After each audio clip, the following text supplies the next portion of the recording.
The last bite in the cold silence of a broken space station, a woman sat near a flickering light. Her clothes were torn, her face was pale, and her hands were shaking. The air was thin, and every breath she took sounded like a whisper.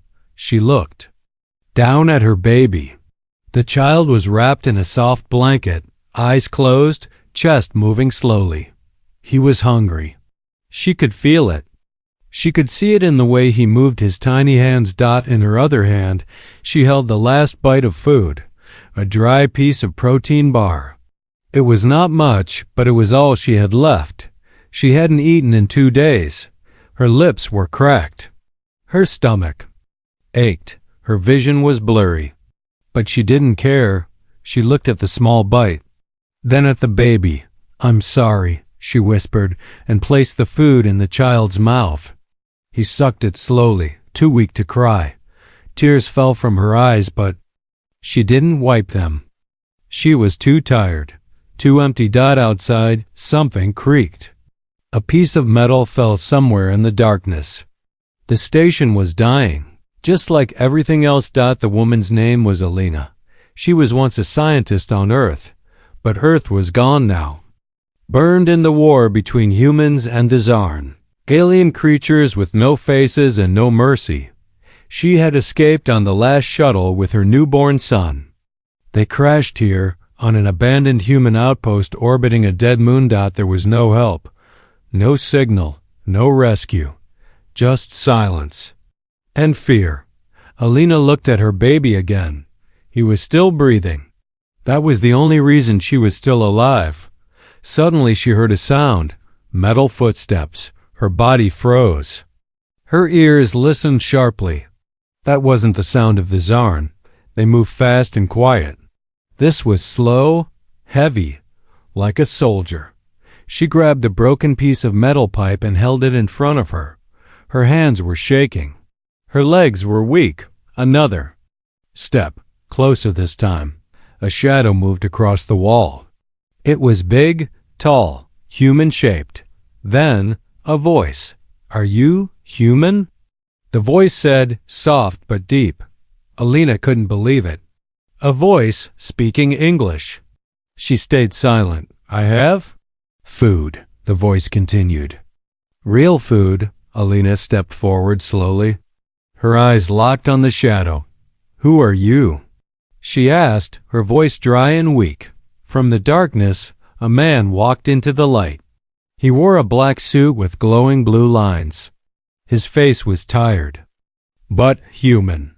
His eyes were kind. He placed a sealed metal box on the floor. Steam came out as it opened. Warm air with the smell of real meat and rice. Alina stared at it. Her stomach growled. Her body trembled. Her legs nearly gave up. She dropped the metal pipe and fell to her knees. "I don't believe this," she said, crying. "I thought we were the last." The man kneeled beside her. "You're not," he said. "We've been looking for survivors. We thought this station was empty." She looked at him. "Why now? It's been weeks, months." He nodded. "The Zarn blocked our scans, but we're building again. Far from here. A place called Haven 9, safe, clean, human." Alina looked at her baby, then back at the man. "Is it real?" she asked. "Yes," he said. Then something inside her broke. The fear, the hunger, the pain, it all came out. She cried, holding her baby, while the warm smell of food filled the room. The man sat with her in silence. After a moment, he said, "Eat. You'll need your strength." But Alina didn't move. She looked at her baby again. "He eats first," she whispered. The man nodded, quietly handing her a spoon. Outside, in the cold and broken parts of space, stars continued to shine. But inside that small room, for the Kim Kidiwunno, first time in a long time, there was warmth. There was hope. And there was a future. Alina had forgotten the taste of warm food. She watched the steam rise from the box as if it were a ghost from a life she had almost forgotten. The Man didn't speak. He just waited, calm, patient, like someone used to waiting in silence. The baby moved slightly in her arms. His lips brushed the spoon, and he made a soft sound, not a cry, just a whisper of life. Alina looked up at the man. He was watching them closely, not with suspicion, but with respect. "Who are you?" she finally asked. He smiled slightly. "My name is Rourke. I'm from a place far from here, a place where humans still live." "That place has a name?" "Haven 9, he said. "You wouldn't find it on a map, not anymore?" Alina felt her heart race. Was this a dream? A trap? The Zarn sometimes used illusions. She had seen friends walk into fake rooms and never come back. "How do I know you're real?" she asked, her voice low. Rourke nodded, as if expecting that question. He reached into a pouch on his chest and pulled out something small. It was a photo, a real one, not digital. On it was a smiling woman and a young girl with messy hair and missing teeth. They were sitting near a fire, holding metal cups. "My wife, my daughter," Rourke said. "They died 2 years ago when Haven 4 fell." Alina stared at the picture. The girl looked happy, alive, human. He placed the photo down beside her. "I've been searching ever since. For others, survivors, people who still remember what it means to be human." Alina wanted to believe him. She wanted to scream, "Take me there, please." But she idea in single quotes to "Not yet. How did you get in?" she asked. "There's an old maintenance tunnel on the lower decks," he replied. "The Zarn don't know about it. Or maybe they just don't care anymore." He looked around the dark room. "This place is falling apart. You won't survive here much longer." Alina's hands tightened around her baby. "I've lasted this long," Rourke nodded again, "but not for much longer." A sudden shudder ran through the floor. Something deep in the station groaned, metal pulling apart from pressure or age. Alina didn't flinch. She was used to the sound of death by now, but the baby did. He whimpered softly, turning his head. "He needs medical care," Rourke said. Alina stared at the man. "What do you want in return?" He shook his head. "Nothing." "No one gives something for nothing anymore," she said. "I'm not no one," he replied. Silence filled the room again. Then, slowly, she brought the spoon to her own mouth and took a bite. It was soft, warm, a little sweet, and it made her cry. Not because it was good, but because it reminded her what life used to taste like. When she finished eating, she felt a little strength return, not much, but enough to stand. She wiped her face and looked at Rourke. "If this is a trap, if you hurt my child," he raised his hand, "I swear on the people I lost, I will never hurt him, or you." Alina took a breath. "Then let's go," she said. They moved quietly. She carried the baby. Rourke led the way through broken doors and dark hallways, past dead wires and old bloodstains. The station creaked again. Alina looked around. "How much time do we have?" "Not much," Rourke said.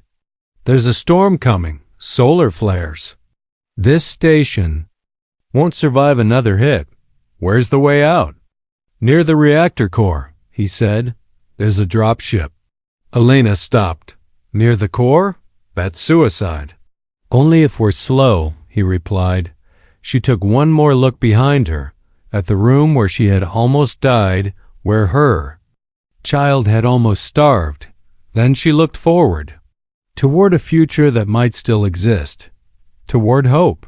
But just as they turned the corner, a soft clicking sound echoed through the hallway. Click dash click dash click. Rourke raised his hand, signaling silence. Alina froze. The sound was coming closer. Not footsteps. Not human. Something else. The Zarn were here, and they were hungry too. Click, click. The sound was close now, not loud, soft like claws tapping metal, But it was worse than a scream, because it meant death. Alina held her breath. The baby stirred in her arms, sensing her fear. She gently rocked him, whispering, It's okay. It's okay." It wasn't. Rourke's hand went to a small device on his wrist. A faint blue light blinked. He looked at it, then whispered, "One Zarn, scout type." About 30 meters behind. Alina's eyes widened. "You can track them?" He gave a slight nod. "That's how I've stayed alive this long." She wanted to ask more, but now wasn't the time. He raised 2 fingers. "Move." They slipped into a side corridor. It was narrow and smelled like rust and fire. Pipes hissed. Lights flickered above like dying stars. Behind them, the clicking stopped. That was worse. Rourke motioned again, faster this time. They ran through the shadows. Alina held the baby tight, her legs burning. She hadn't run in days. Her body was weak, but fear gave her strength. A door appeared ahead. Hold. Heavy, sealed. "Get inside," Rourke said, typing something fast on a keypad. The door opened with a hiss, and they slipped inside just as a shadow passed outside. Room was dark. Then, a soft hum. A glow appeared in the center. A floating orb lit up, projecting an image into the air. It was a city, not ruins. Not metal scraps. A real, green, living city under a shining dome. Trees, homes, towers, and people. Human people. Children playing. Adults walking. Laughter. Alina stared, eyes wide, mouth slightly open. "Haven 9, Rourke said softly. "Built underground on planet Helios, one of the last." Her voice cracked. "That's real?" "Yes." "Why haven't I heard of it?" "Because we don't broadcast. Not anymore. After the Zarn wiped out Haven 4, we went silent. Only trusted scouts know the way." "You're one of them," she whispered. "Yes, and you're the first person I've found in months." Alina looked at the baby in her arms. "Can we get there?" Rourke paused. "If we survive the core. Yes." She looked up. "Why the core?" He tapped the orb. It shifted, now showing a map of the space station. This place was once a science hub. They studied wormhole energy near the reactor. There's an old escape dropship near the core, shielded, still functional. "It's our best chance." "Still functional?" She repeated, unsure. He smiled. "Probably." A small laugh escaped her lips, dry, broken, but real. Then the lights flickered again. Alina froze. "The Zarn?" "No," Rourke said. "Worse." She blinked. "Worse?" "The station is breaking down. The core is unstable. We have maybe 1 hour before it goes critical." Her heart dropped. "Then we need to move." He handed her a small packet. "Eat this, high-energy gel. You'll need it." She took it and drank it fast. It was bitter, but warm. Her hand stopped shaking. "Why are you helping me?" she asked as they walked. Rourke didn't answer right away. Then he said, "Because I remember what it was like to have something to lose." She didn't ask more. They moved through the next hallway, this one wider.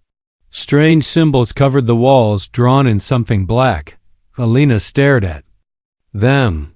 "These are not human. No, Zarn markings. They tag places they've searched or claimed." She pointed to one near a broken panel. "What does that one mean?" Rourke looked at it carefully. "It means ... feeding zone." She stepped back. "How many of them are here?"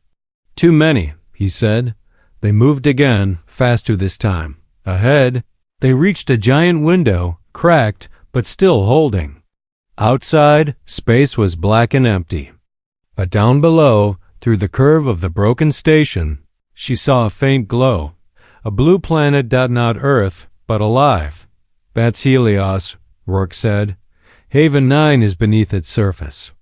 Alina stared, eyes wide. For the first time in months, maybe years. She saw a world that wasn't burning. It's beautiful, she whispered. Rourke nodded. And it's waiting for you. She looked at him. For us. He smiled again. Yes, for us. Suddenly, the baby let out a soft cry. Both of them froze in the distance. The clicking returned, and this time, it wasn't just one, it was many. The baby cried again. Not loud, just enough to echo. Click dash click dash click dash click. It answered from the dark. Rourke's hand went to his weapon. A thin silver blade, glowing faint blue. Silent, deadly. Alina held her breath. The cry was already out. Too late to take it back. She tightened the scarf around her baby's face, hoping the soft fabric would muffle any sound. Her heartbeat felt louder than the footsteps. They're close, she whispered. Rourke nodded. And they're listening. The hallway ahead split into 3 paths. Left was collapsed. Right showed a dripping pipe sparking with blue fire. Middle, Rourke said, already moving. They ran. No more walking. No more hiding. Running now. The old station groaned beneath their feet. Metal shifted. The air was hot and dry, like fire was waiting behind every wall. Alina's legs burned. Her lungs screamed. But she didn't stop. Not for herself, for the tiny. Heartbeat pressed against her chest. They passed broken signs. Gold maps. Warnings in faded red. Core access restricted. Warning, radiation zone. And then a sound, not clicking, but breathing. Heavy, sharp. Broken breathing. Rourke threw up a hand. Stop. Alina pressed against the wall, holding her child like he was made of glass. Her breath caught in her throat. Ahead, in the glow of a broken light, something moved. Tall, thin, bone-white skin like wet paper. Black slits for eyes. No mouth. No nose. Just a body. Made for hunting. A Zarn scout. It moved slowly. Head twitching side to side like it could taste the air. Rourke whispered. It hasn't seen us. Don't move. But the baby moved. A soft sound. Almost nothing. Almost. The Zarn turned. Its head snapped toward them. Then it screamed. Not a sound. A pulse. A wave of pain and pressure. Lights shattered above them. Rourke yelled, Run! Alina didn't think. She ran. Past the thing, down the hallway. The baby cried now, full voice. Behind them, the Zarn gave chase. Faster than human. Faster than anything. Alive, but Rourke was ready. He turned in one fluid motion and threw a pulse. Bomb behind him. The hallway lit up with white light. Boom. The creature hit the wall hard. Screeched in rage. They kept running. Left, Rourke shouted. Stairwell. To the core. They turned a sharp corner and saw it, a spiral staircase going down, into darkness. Rusted. Old. But still standing. Alina looked back. The Zarn was rising again. Rourke pulled out a flare. Go, I'll slow it down. Alina hesitated. No. You. Go. He shouted. She ran down the stairs, each step echoing. Metal creaked. Wind howled through cracks in the walls. At the bottom, she found a thick door. It was old, sealed tight. A keypad blinked red. No. Behind her. Rourke came charging down the stairs, panting hard. The baby was screaming now. Rourke slammed into the door panel. Entered a code. Green light. Door opened. They stumbled through. The core. Room. Huge. Glowing. Alive with energy. And in the center, a dropship. Small, armored, like a bullet with wings. It sat on a launch track still powered by the reactor. Get inside. Rourke shouted. Alina rushed in, strapped the baby into the small cradle seat. The ship hummed with life. Real. Ready. Rourke jumped in after her. Slammed the hatch shut. Bang. Outside. Claws hit the outer door. Then another sound. Not Claws creaking the station it was beginning to collapse. Rourke ran to the control panel. We have one chance, he said. We launch or we die here. Alina grabbed his arm. What if we don't make it? He looked her in the eyes. We make it, he said. Because we have to. He slammed the launch button. Engines roared. The ship shook. Metal screamed as the launch. Track cracked and fell apart behind them. Boom. They blasted forward, down the tunnel, towards space. Outside, the station began to explode in slow motion. Baby cried once more, then fell silent in sleep, and Alina closed her eyes. For the first time in forever, she felt something real. Colon wind. Artificial air blowing through vents. Fresh, clean, alive. The dropship shot into the blackness like a bullet fired from the dying lungs of the station. Behind them, the space station cracked in silence. One final shiver. Then it came apart, piece by piece. Metal twisted like paper. Lights blinked. Once, then died forever. Alina looked through the window. There was no sound in space. But she could feel the explosion. She could feel the end. She turned to look at her baby. He was finally asleep, curled in the cradle like a star wrapped in cloth. Safe. For now. Rourke was at the controls, eyes sharp, jaw locked. He didn't look back, just forward. Status? Alina asked, voice hoarse. Shields holding, he said. Engines running hot. But we're good. She nodded slowly, watching the stars streak past. How long until Haven 9? 15 minutes. It felt like eternity. She closed her eyes, leaned back against the seat, and for a brief second, she let herself breathe. But then, a beep. Not from the engine, from the tracker. Rourke leaned forward. His fingers tapped quickly on the screen. No. Alina opened her eyes. What is it? They followed us. She sat up. The Zarn? No, he said. Worse. He turned the screen toward her. 3 blinking red dots, fast, gaining. XARN war drones, he said. Fully automated. They don't eat. They don't sleep. They only hunt. Alina's blood ran cold. I thought this ship was fast. It is, Rourke said, but we're carrying too much weight. Oxygen tanks, food storage, medical kits. He looked at her, then glanced at the baby. Alina's voice dropped. We're not leaving him behind. I wasn't going to say that, Rourke said, but I have to lighten the load somewhere, or they catch us. She nodded slowly. What do we do? He reached into a panel and pulled out 2 oxygen tanks. I'll dump one, he said. It'll give us speed. But we'll only have enough air for 2 people. Alina froze. That's not a choice. He looked at her. I know. She stepped closer. There has to be another way.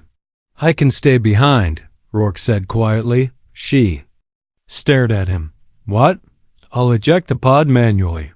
You take the ship. You and the baby get to Haven 9. No, she said instantly.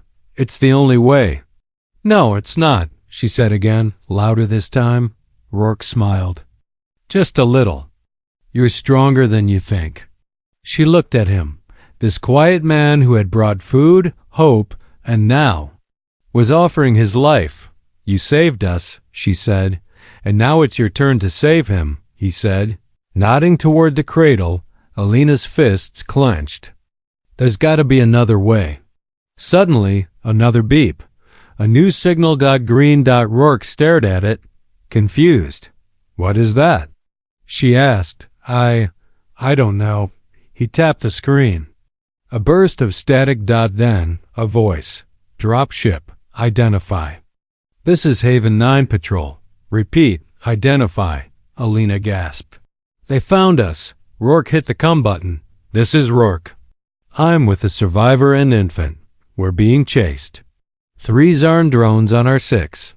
The voice replied instantly. Copy. Hold course. We're coming. Alina grabbed the window edge. Do you think they'll make it in time? Rourke didn't answer, just stared at the stars behind them. Then she saw them dot lights, dot three of them, dot fast, dot bright, dot coming from the left, cutting across the darkness, like angels made of metal and fire. Haven fighters, Rourke said. Dot the red dots on the tracker blinked faster. They were nearly on top of them. Then missiles, dot explosions, dot flashes of white and blue. Alina held her baby close. Rourke flew straight, trusting the fighters to protect them. Two of the red dots vanished. Dot one remained. Closer, closer. Then a streak. One. Final shot from the last drone. Dot boom. Dot. A blast rocked the dropship. Panels burst. Sparks flew. Alina screamed. Rourke pulled hard on the controls. We're hit, but still flying. Through the smoke, she saw it. A planet. Dot blue, silver, glowing. Helios. Rourke said, We're home. As they entered the atmosphere, fire licked the ship's surface. Alina held her breath. The cradle shook. The baby didn't cry, just blinked slowly. As if even he knew, this was the moment everything changed. The dropship broke through the clouds. Dot, and there, in the middle of the desert, stood a dome. Dot silver, massive, alive with lights. Dot and human voices. Haven 9, Rourke exhaled. Alina smiled. Through tears. They had made it, but they both knew. This was not the end. Dot, it was only the beginning. The doors of the dropship opened with a soft hiss. Warm light flooded in. Not harsh, not artificial. It felt real, like morning sunlight after a long, cold winter. Alina stepped out slowly, her boots touching clean, polished ground. The air was thick with oxygen. Real trees stood nearby, not holograms, not decor, living things with green leaves. Her baby opened his eyes and blinked. Dot, for the first time in his short life, he saw a blue sky. They were inside Haven 9 now, a giant dome built beneath the surface of planet Helios. It had a sky ceiling, a weather system, even birds. Man-made paradise, too. Perfect. Rourke walked beside her, injured but steady. A group of guards met them with medics and scanners. One woman stepped forward. Older, sharp eyes, silver badge on her chest. Dr. Alina Sarev, she said, reading from a wristpad. We've been looking for you, Alina blinked. You know who I am.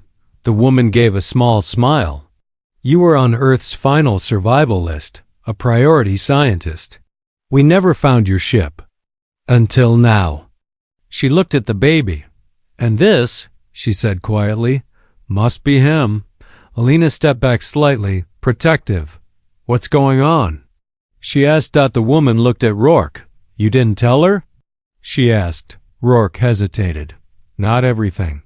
Alina turned to him, eyes sharp. Tell me now. He took a deep breath.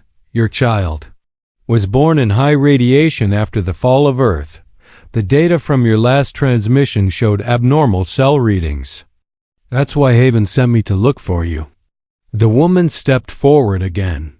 Alina, your son may be the first human born immune to radiation damage. Alina's heart skipped. What? The woman continued. We've studied hundreds of children from destroyed zones. None survived long. But your son has perfect cell regeneration. No mutation, no breakdown. Alina looked down at him. He yawned peacefully. You're saying he's not sick? No, the woman said. He's the cure. Silence. Rourke spoke gently. Haven 9 is safe. But it's not forever. We need to adapt. If your son's DNA can be used to engineer stronger humans, radiation-proof, we may finally have a future. Alina looked at both of them.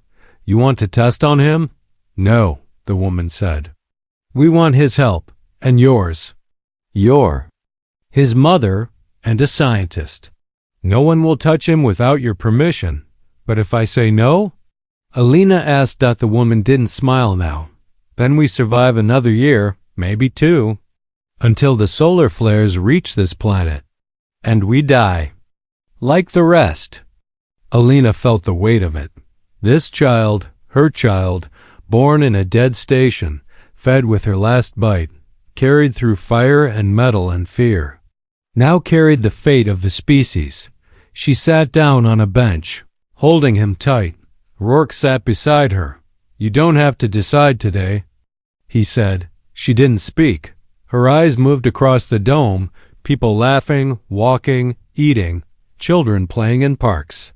A life she thought had vanished, but something inside her felt off. Too calm, too controlled. She looked at the guards, at the cameras, at the way people moved in patterns like they were trained. "Is this a home?" she asked softly, "or a lab?" Rourke didn't answer. That was an answer. The woman stepped back. "You'll be taken to a private suite. No pressure. But I hope you'll make the right decision." As the guards led them away, Alina whispered to her baby, "I gave you everything. And now they want more." The child stirred, as if he heard. As if he understood. Inside the walls of Haven 9, hope was alive, but it was not free. And Alina knew the hardest choice was still ahead. Alina stood in front of the glass wall, staring at the world inside the dome. It was quiet here. Too quiet. Behind her, machines hummed softly. Scanners blinked. Medical drones hovered nearby, waiting for a command. The room was warm, clean, safe, but it didn't feel like home. Her son was asleep in the cradle beside her, peaceful, unaware. He had no idea that the future of an entire species was sitting in his tiny blood cells. That was the weight on her chest now, not fear, not hunger, but purpose. A soft knock came at the door.